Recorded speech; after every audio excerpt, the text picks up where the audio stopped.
Hi everyone. आज मैं आपको दिखाने वाली हूँ कि हम धनिया के पत्ते, जब हमें हमेशा धनिया अवेलेबल मार्केट में नहीं होता है, यहाँ कॉस्टली होता है, तो हम उस समय हरा धनिया घर में कैसे स्टोर कर रख सकते हैं, जिसे हम उस समय यूज़ कर सकते हैं। तो इसके लिए मैंने कुछ फ्रेश धनिया लिया है, जिसकी उसको मैंने रबर को खोल दिया है। अब इसको हमेशा हरा रखने, बिल्कुल ग्रीन रखने के लिए हम कैसे धोएंगे, आइए मैं आपको बताती हूँ। सबसे पहले हम थोड़ा पानी लेंगे। पानी के अंदर कुछ क्यूब्स बर्फ़ के डालेंगे।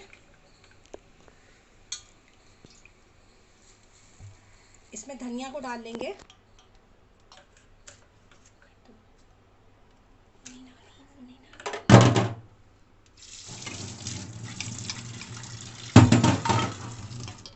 और इस बर्फ़ वाले पानी में धनिया को अच्छी तरीके से धोएंगे। धनिया को जब भी हम धोएंगे, हमेशा ध्यान रखेंगे कि इसको हम बर्फ़ वाले पानी में ही धोएंगे। अगर हम इसको ठंडे और बर्फ़ वाले पानी में धोएंगे तो ये सूखने के बाद भी इसका पाउडर बिल्कुल ग्रीन ही बनेगा। और अगर हम इसको नॉर्मल टैप वाटर में धो देंगे तो इसका ये धनिया जो है मुरझाया मुरझाया मरा मरा हुआ सा हो जाएगा। तो सूखने के बाद भी इसका पाउडर जो है वो ग्रीन कलर का नहीं रहेगा। तो बिल्कुल ब्राइट ग्रीन पाउडर रखने के लिए हमें हमेशा धनिया को 4-5 पानी, जिसमें भी जितना भी हमें इसको धोना है, हमेशा इसको बर्फ़ वाले पानी में से ही अच्छी तरीके से हम इसको धोएंगे, ताकि इसकी अच्छी तरह से मिट्टी निकल जाए। अभी मैं इस धनिया को धोकर फिर आगे का प्रोसेस आपको 5-6 पानी धोकर ठंडे पानी में, बर्फ़ वाले पानी में, आगे का प्रोसेस अभी आपको बताती हूँ। तो अब मैंने अपने धनिया को अच्छी तरह से ठंडे पानी में, जैसा मैंने आपको बताया था, बर्फ़ वाले पानी में धो लिया है। अब इसमें कहीं भी कोई मिट्टी नहीं है। अब हम अपने धनिया को 5 मिनट के लिए ऐसे छन्नी में डालकर पानी सूखने के लिए रख देंगे। फिर हम इस धनिया पत्ती को किस तरीके से तोड़ेंगे, आगे का प्रोसेस अभी इसके सूखने पर देखते हैं। अब हम अपनी धनिया पत्ती को किस तरीके से तोड़ेंगे। इसमें छोटी छोटी जो डंडी है वो हम लगे रहने देंगे।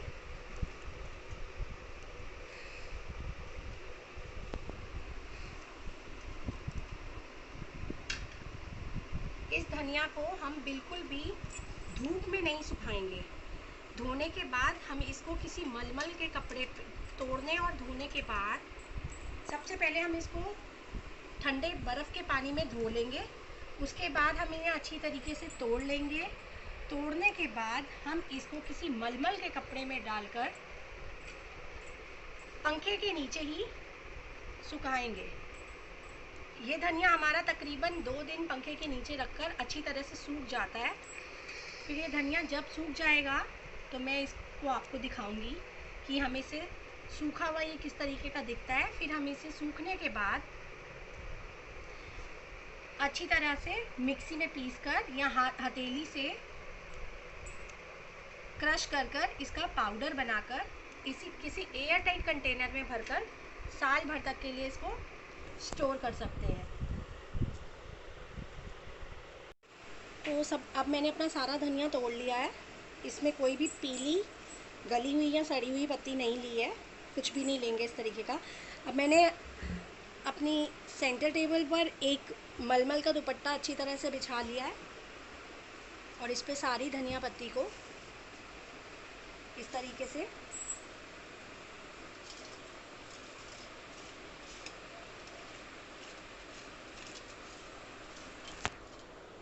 दूर दूर कर सूखने डाल देंगे। इसको बिल्कुल भी हमें धूप में नहीं सुखाना है, क्योंकि अगर हम इसे धूप में सुखाएंगे तो इसके पत्ते हल्के पीले पड़ जाएंगे और उसका पाउडर जो है बिल्कुल ब्राइट ग्रीन नहीं बन पाएगा। हमारा ये धनिया, गर्मियों का मौसम है, इस वजह से पंखा चल रहा है और पंखे चलने में ये धनिया 2 दिन के अंदर बिल्कुल अच्छी तरह से सूख जाएगा। जब ये हमारा धनिया बिल्कुल अच्छी तरह से सूख जाएगा तो हम इसे 5 से 10 मिनट के लिए खाली धूप में रखेंगे। सूखने के बाद इसे हम 5 से 10 मिनट के लिए धूप में रखेंगे, ताकि जो हल्का बहुत मॉइस्चर इसमें होगा वो भी धूप से उड़ जाएगा। अब ये धनिया पत्ती सूखने के बाद किस तरीके से की रहेगी वो हम अब आपको आगे दिखाएंगे। अब 4 दिन के बाद हमारा धनिया सूख चुका है। ये वो धनिया है जो मैंने पंखे के नीचे सुखाया था। देखिए इसका कलर कितना ग्रीन है। और ये वो धनिया है जो मैंने धूप में सुखाया। देखिए धूप में सुखाए हुए धनिया का कलर बिल्कुल पीला पड़ चुका है। इस वजह से हम धनिया को धूप में बिल्कुल भी नहीं सुखाएंगे।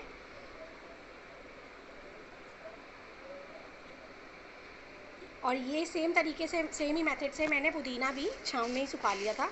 देखिए अब ये कितना क्रिस्पी हो चुका है। अब हम सबको मिक्सी में डालकर पीस कर पाउडर बना लेंगे।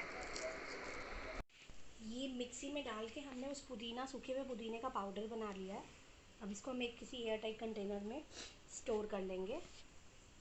इसी तरीके से ये वो धनिया है, मैंने इनको हाथ से लीव्स को क्रश किया है। जो हमने छाँव में सुखाया था ये उस धनिया को क्रश कर कर बना है। एंड आप देख सकते हैं कि ये वो धनिया है जिसको हमने धूप में रखा था। इसको क्रश करने के बाद जो इसकी लीव्स हैं वो येलोपन लिए हुए हैं, और जो हमने छाँव में पंखे के नीचे सुखाया था उसकी लीव्स क्रश करने के बाद बिल्कुल ग्रीन है। जिस समय में धनिया अवेलेबल मार्केट में महंगा होता है या हमारे घर में अवेलेबल उस समय नहीं होता हरा धनिया, तो हम इस सूखे हुए ड्राइड हरा धनिया का यूज़ अपनी सब्जियों में कर सकते हैं। तो आप सभी इस मेथड से अपने घर में धनिया और पुदीना को सुखाकर उनका पाउडर बनाकर उन्हें स्टोर कर सकते हैं और ज़रूरत होने पर उनका इस्तेमाल कर सकते हैं। Thank you for watching.